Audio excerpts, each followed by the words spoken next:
How far away are we? How many more years till we get to the promised land of racial equality here in the United States, if ever? It depends upon the mental health of white people. I mean, we've done nothing to be shot in the back. So it depends on, did you say the mental health of white people? Yeah, those who do the killing, those who were there, create a climate that a young man would shoot and kill 9 people in the church. A police would shoot Walter Scott in the back in Charleston and then lie about it. And had it not been the camera, we would believe the killer and not the killed. You've referred to the police officers who've carried out some of these killings, unlawful acts. You've referred to those killings as terroristic and as acts of domestic terrorism. Are you saying that the police officers, therefore, are terrorists, the ones who carry out these crimes? Of course they are. Those who would shoot innocent people without provocation, that's an act of terrorism. We can't just speak of terrorism when it happens abroad, when it happens at home. When you got the case where Rodney King is beaten nearly to death and cameras catch him and the police are set free. Abner Lima rammed the rectum till he nearly bled to death in police custody. He nearly bled to death and the police were not indicted. The case of Eric Garner, choked to death in New York. But the officers involved are terrorists in your view? Was not indicted. But the officers involved, you could be called terrorists. That's what terrorism is.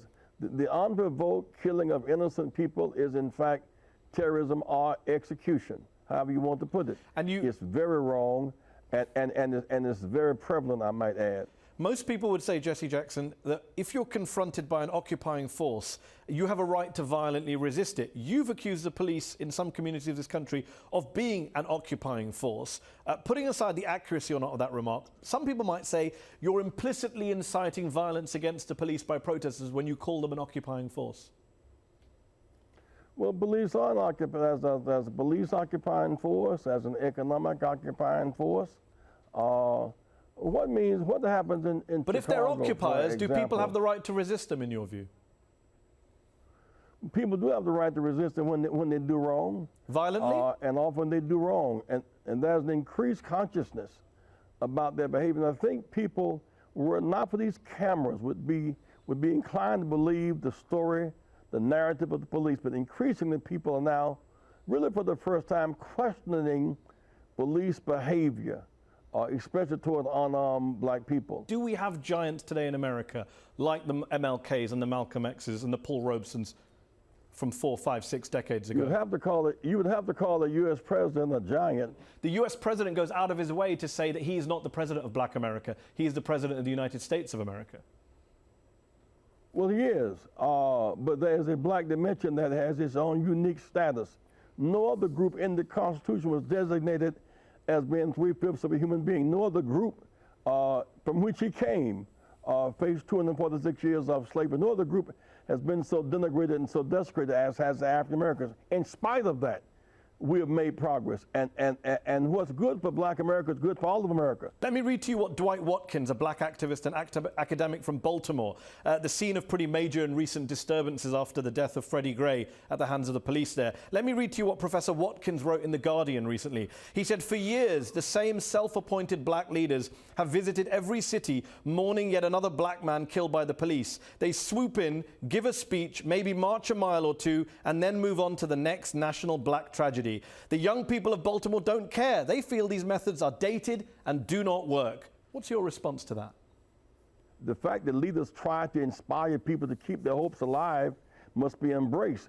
But we're not the reason why these cities have been abandoned. Blacks are not the reason why you abandon Newark or inner city Detroit or inner city. I don't think he's criticizing. I don't think he's criticizing blacks. He's criticizing self-appointed community leaders.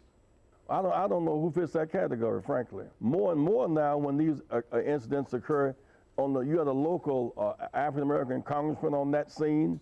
You had the city council president there. You had more and more people on the local scene who had to grapple with what it meant to deal with. So you don't think there is a leadership void or vacuum in black America right now?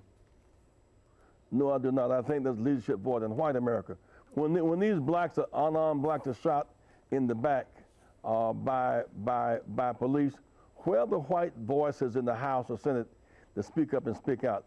When 9 blacks were shot in the church here in South Carolina, in Charleston, where were the white ministers who have the big TV program, the big evangelists. Where were they?